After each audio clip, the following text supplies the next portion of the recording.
Hello friends, आज की इस क्लास में हम डिस्कस करेंगे AC circuit containing inductance only. कि जब कोई हमारे पास एक सर्किट है उसमें हम सिर्फ एक इंडक्टेंस ही जोड़ते हैं। जैसे सर्किट है, जैसे हमारे पास मान लिया कि अल्टरनेट ईएमएफ का एक सर्किट है और उसमें हमने सिर्फ एक इंडक्टेंस जोड़ दिया, तो उससे हमारे जो सर्किट है उस पर क्या फ़र्क पड़ेगा, हमें क्या रिजल्ट जो होगा वो आज हम इस क्लास में डिस्कस करेंगे। और फ्रेंड्स, अगर आप हमारे चैनल पे नए हैं तो चैनल को सब्सक्राइब कर दें और बेल आइकन को प्रेस कर दें ताकि फिजिक्स से कोई भी रिलेटेड वीडियो आपको जल्द से जल्द मिल जाए। तो फ्रेंड्स, स्टार्ट करते हैं अपनी आज की class. AC circuit containing register inductance only. Consider a pure inductor connected across a source of alternate EMF is given by। मतलब फ्रेंड्स क्या कह रहा है कि हमने कंसीडर कर लिया कि हमने एक प्योर जो हमारा इंडक्टर है, हमारा जो एक प्योर इंडक्टर है वो हमने कनेक्ट कर लिया है किसमें, एक ऑल्टरनेट EMF के सोर्स में। एक ऑल्टरनेट EMF के सोर्स में हमने एक प्योर इंडक्टर कनेक्ट कर लिया है। तो उसको हम कैसे गिवन, उसको हम कैसे शो करेंगे, E equal to E naught sine omega T. ये होगी हमारी फर्स्ट इक्वेशन। ये देखिए फ्रेंड, जैसे कि ये हमने वो किया है, ये हमने कनेक्ट किया है, एक सर्किट है, ऑल्टरनेट EMF का सर्किट है, ऑल्टरनेट EMF का, और ये हमने एक प्योर इंडक्टर इसमें जोड़ दिया है। तो अब जोड़ दिया, अब इसको हम, इस पर क्या इफ़ेक्ट पड़ता है इसके लिए हम देखेंगे इसके आगे की प्रोसेस। जैसे लेट हमने माना कि di/dt क्या है, rate of change of current through in the inductor. हमने क्या माना कि जो di/dt है वो क्या है, वो है हमारी rate of change of current through in the inductor. मतलब जो हमारे इंडक्टर में करंट फ्लो हो रहा है उसमें जो चेंज हो रहा है किसके रिस्पेक्ट में, टाइम के, मतलब कितने टाइम में कितना करंट उसमें जा रहा है या कितना करंट चेंज हो रहा है, ये शो करने के लिए हमने ये इसको मान लिया di/dt। अब therefore EMF induce in the inductor is minus L di/dt। तो जो EMF इंड्यूस होगी इंडक्टर में उसको हम क्या लिखेंगे, -L di/dt। अब क्या करेंगे हम, to maintain the flow of current, जो करंट है उसको, जो करंट का फ्लो है उसको मेंटेन रखने के लिए हम क्या करेंगे, the applied voltage must be equal and opposite to the inductance EMF। जो करंट में, जो सर्किट में करंट का फ्लो है उसको मेंटेन करने के लिए हम क्या करेंगे कि जो सर्किट में अप्लाइड वोल्टेज है उसको कर देंगे हम इक्वल एंड अपोजिट, बराबर लेकिन उल्टा, किसके, इंडक्टेंस EMF की। तो इंडक्टेंस EMF के बराबर और अपोजिट करेंगे तो उसको हम कैसे शो करेंगे, E equal to minus bracket minus L di/dt। अब ये तो हमारे पास था, ये तो हमारे पास पहले था, ये चीज़ तो हमारे पास पहले थी, ये चीज़ जो है ये चीज़ तो हमारे पास पहले थी। अब इसको इक्वल एंड अपोजिट पुट करने के लिए हमने क्या कर दिया, यहाँ माइनस लगा दिया, तो माइनस से माइनस कैंसिल, तो हमारे पास क्या आ गया, -L, हमारे पास क्या आ गया, पॉजिटिव L di/dt। ये क्या होगा कि इससे क्या होगा, जो वोल्टेज है वो क्या होगी, इक्वल एंड अपोजिट होगी, किसमें, इंडक्टेंस लगाने से, जो है इंडक्टेंस EMF में। अब ये किसके इक्वल था, E equal to -L di/dt। अब हमने एक E की इक्वेशन ऊपर भी लिखी थी, E की इक्वेशन ऊपर कहाँ लिखी थी हम देखेंगे, ये लिखी थी, E equal to E naught sine omega T. अब एक इक्वेशन हमने यहाँ भी लिख दी, E equal to L di/dt। अब दोनों क्या है, हम इक्वल पुट करवा देंगे तो क्या आएगा देखेंगे friends, E equal to E naught sine omega T equal to L D I by D T. अब यहाँ से हम क्या निकाल लेंगे, स्मॉल चेंज इन करंट यानी डी आई निकाल लेंगे। डी आई निकालेंगे तो क्या आएगा, E naught equal to E naught by L sine omega T D T. ये आ गया, लेकिन ये हमारे पास पूरा तो नहीं आया है ना। पूरा लाने के लिए क्या करेंगे हम, integrated both side we get. अब हम करेंगे इंटीग्रेशन। इंटीग्रेशन करने के बाद हमें क्या मिलेगा वो हम देखेंगे। तो इंटीग्रेशन करेंगे तो डी आई का इंटीग्रेशन करेंगे तो आई आ जाएगा। तो I equal to integration E naught by L sine omega T D T. तो क्या आएगा, ई नॉट बाई एल क्या है, कांस्टेंट है तो बाहर आ जाएगा। ई नॉट बाई एल आ गया हमारे बाहर। अब क्या होगा कि इंटीग्रेशन किस किस का करेंगे हम, सिर्फ sign omega T D T का। और साइन का इंटीग्रेशन क्या होता है, माइनस कॉस। ओमेगा है इसके साथ, ये कांस्टेंट वैल्यू है तो क्या आएगा, minus sine minus cos omega T by omega. तो यहाँ हमने ये कर दिया, E naught by L bracket minus cos omega T by omega और ब्रैकेट क्लोज। अब क्या करेंगे हम, जो माइनस है उसको बाहर ले लिया हमने, E naught by omega L cos omega T. अब हम क्या करेंगे, इस कॉस को ख़त्म करने के लिए हम क्या लिख सकते हैं, कॉस को हम लिख सकते हैं sine pi by 2 minus theta. तो ये लिख दिया हमने कॉस को ख़त्म करने के लिए, minus E naught by omega L sine pi by 2 minus omega T. ये है ओमेगा टी जो हमारे पास थीटा है। ये चेंज करा तो क्या आया हमारे पास, ये आ गया minus E not omega L sine bracket pi by 2 minus omega T. अब यहाँ से हमने क्या किया देखेंगे फ्रेंड्स, यहाँ से एक हमने बहुत चीज़ इसमें एक चेंज किया है। चेंज क्या किया है, हमको पता है कि जब माइनस साइन थीटा जो है हमारे पास यूँ गिवन हो कि जो साइन है हमारा वो किस में हो, माइनस में हो। जो साइन है हमारा माइनस में हो तो उसको हम क्या लिख देते हैं, जैसे हमारे पास है साइन माइनस थीटा तो उसको हम लिख देते हैं माइनस साइन थीटा। तो अब हम यहाँ पे जब साइन माइनस आगे लेके आएंगे तो क्या हो जाएगा, omega T minus pi by 2 आ जाएगा और यहाँ आ जाएगा माइनस और यहाँ भी है माइनस। तो माइनस माइनस कट के क्या हो जाएगा, प्लस हो जाएगा। उसके बाद I equal to I naught sine omega sine bracket omega T minus pi by 2। ये आ गई हमारी इक्वेशन सेकंड। अब आप कहेंगे कि आई नॉट कहाँ से आया, ये आई नॉट कहाँ से आया, इसकी प्रोसेस हम देखेंगे नेक्स्ट पेज पे।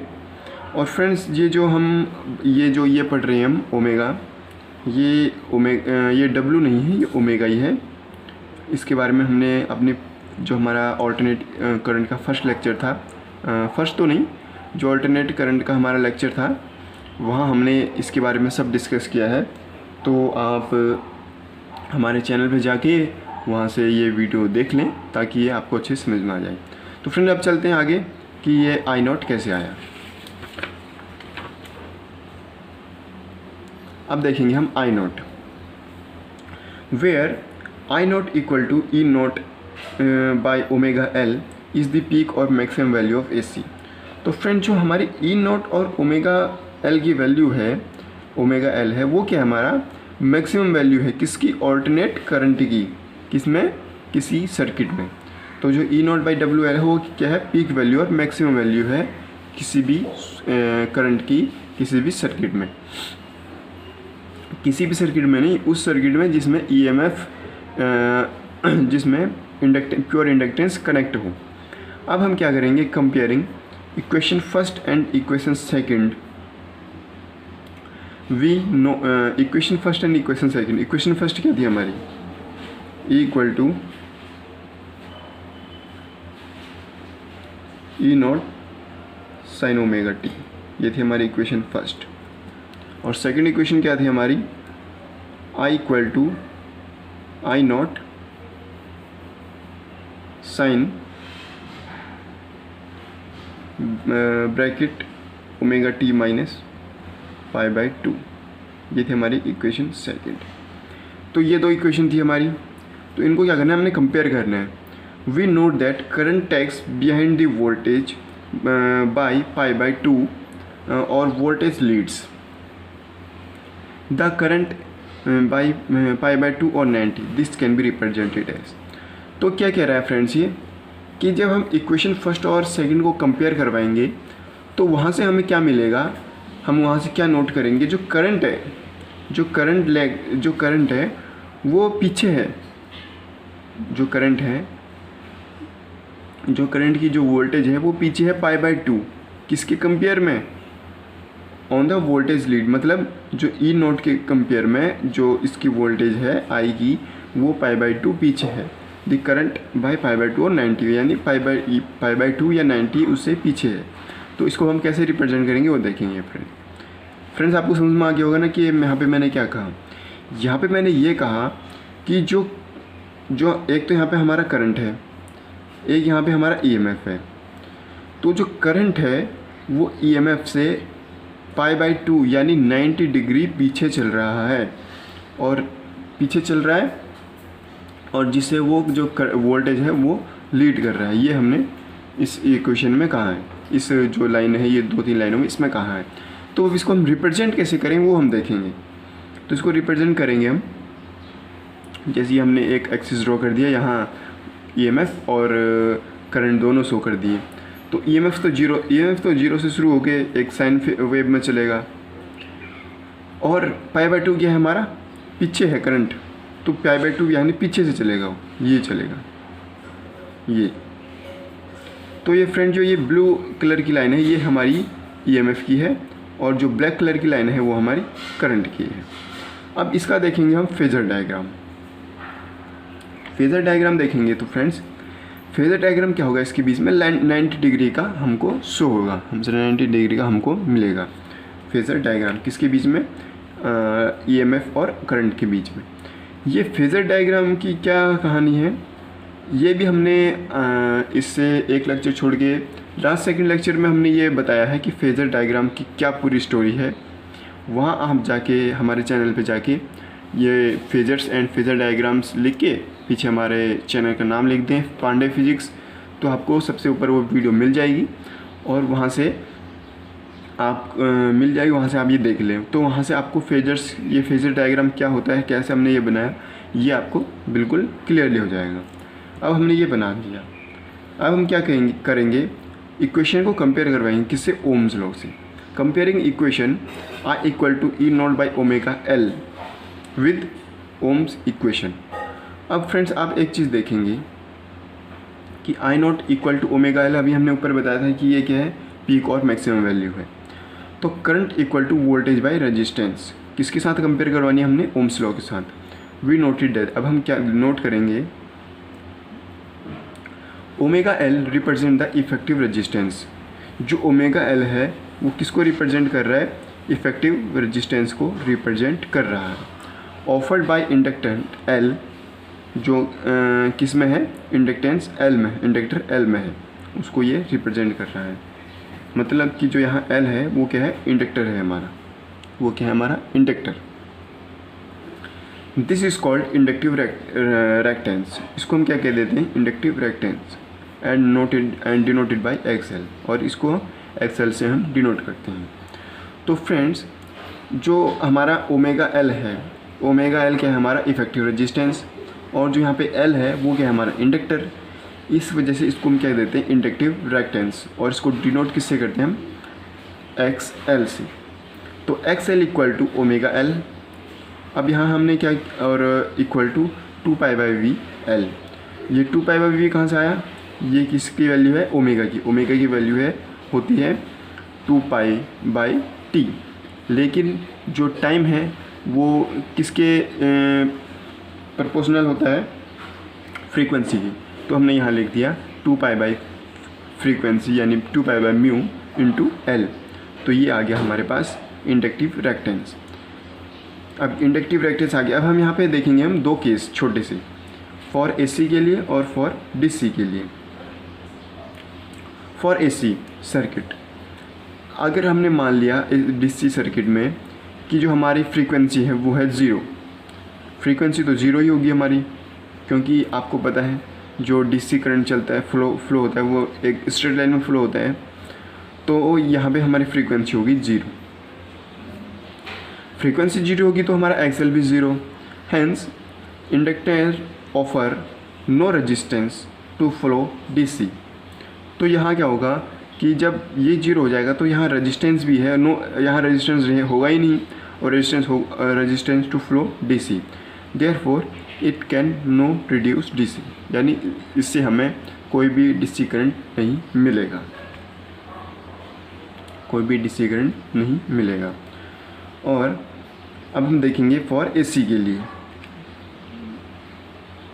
फॉर एसी के लिए देखेंगे हम, फॉर एसी में तो क्या होगा, प्रोपोर्शनल होगा, जैसे जैसे फ्रीक्वेंसी बढ़ेगी वैसे वैसे हमारा इंडक्टिव रिएक्टेंस भी बढ़ेगा, यानी inductive resistance directly proportional to mu यानी फ्रीक्वेंसी के। Hence greater is the frequency of alternate current greater will be inductor reactance inductor.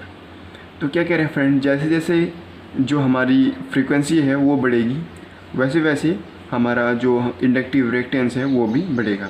It can be represent as a graph, और इसको हमने ग्राफ के द्वारा रिप्रेजेंट किया है। ऐसा यूनिट क्या होती है इसकी, एक्सएल इज़ अ ओम। जो हमारी एक्सएल है इसकी ऐसा यूनिट होती है ओम। तो हमने यहाँ ग्राफ की बात की है कि हमारा ग्राफ जो है कैसे इंक्रीज़ होगा। तो देखिए फ्रेंड, ये है हमारा एक पहला ग्राफ, स्पेस कम होने की वजह से यहाँ पे छोटा सा बनाया है। एक्सएल यहाँ एक्सएल यानी इंडक्टिव रिएक्टेंस, यहाँ इंडक्टर, तो दोनों को सो गया तो ओमेगा है, एक स्ट्रेट लाइन फॉलो करेगा, स्ट्रेट लाइन फॉलो करेगा यानी कि जितना ये बढ़ रहा है उतना ये भी बढ़ रहा है, यानी कॉन्स्टेंटली बढ़ता जा रहा है। उसी तरीके से सेकंड डायग्राम में क्या है, यहाँ इंडक्टिव रिएक्टेंस और यहाँ वोल्टेज, यहाँ फ्रीक्वेंसी। तो यहाँ जो हमारा इंडक्टर है वो क्या है, एक कॉन्स्टेंटली बढ़ता जाएगा, यानी जैसे जैसे ये बढ़ेगा वैसे जैसे जैसे ये बढ़ेगा, ये दोनों जन जैसे बढ़ेंगे तो ये भी हमारा लगातार बढ़ता जाएगा। अब यहाँ हमारा एक छोटा सा नोट है, inductor is also called low pass filter as it offer a smaller to flow frequency AC. तो फ्रेंड्स क्या कह रहा है कि जो हमारा इंडक्टर है उसको हम क्या कह सकते हैं, low pass filter as it offer smaller to the low frequency of AC. मतलब इंडक्टर जो है हमारा उसको हम किस लिए यूज़ कर सकते हैं, किस लिए ऑफ़र कर सकते हैं, ताकि जब हमें स्मॉल या कोई लो फ्रीक्वेंसी फ्लो करवानी हो किसी एसी सर्किट में, तो वहाँ हम इंडक्टर का यूज़ करते हैं। तो वहाँ जब हम इंडक्टर का यूज़ करते हैं तो इंडक्टर को वहाँ क्या कह देते हैं हम, लो पास फिल्टर। तो फ्रेंड इसलिए हम इंडक्टर को लो पास फिल्टर भी कह देते हैं, क्योंकि जब हमें किसी सर्किट में स्मॉल फ्रीक्वेंसी या बहुत कम फ्रीक्वेंसी पास करवानी हो तो हम वहाँ इंडक्टर का यूज़ करते हैं। तो ये था फ्रेंड्स हमारी आज की class, AC circuit contains only inductor only. तो फ्रेंड्स आपको हमारी ये आज की हमारी ये क्लास कैसी लगी हमें कमेंट सेक्शन में बताइए, और वीडियो हमें आपकी अगर वीडियो अच्छी लगी हो तो वीडियो को लाइक करें, शेयर करें अपने दोस्तों के साथ ताकि उनकी हेल्प हो। और अगर अभी तक आपने हमारा चैनल सब्सक्राइब नहीं किया तो चैनल को सब्सक्राइब कर दें और बेल आइकन को प्रेस कर दें, ताकि आपको फिजिक्स की ऐसी ही वीडियो हमारे इस चैनल पे मिलती रहे। तो फ्रेंड्स आज के लेक्चर में बस इतना ही, मिलते हैं नेक्स्ट लेक्चर में नेक्स्ट टॉपिक के साथ। Thank you friends.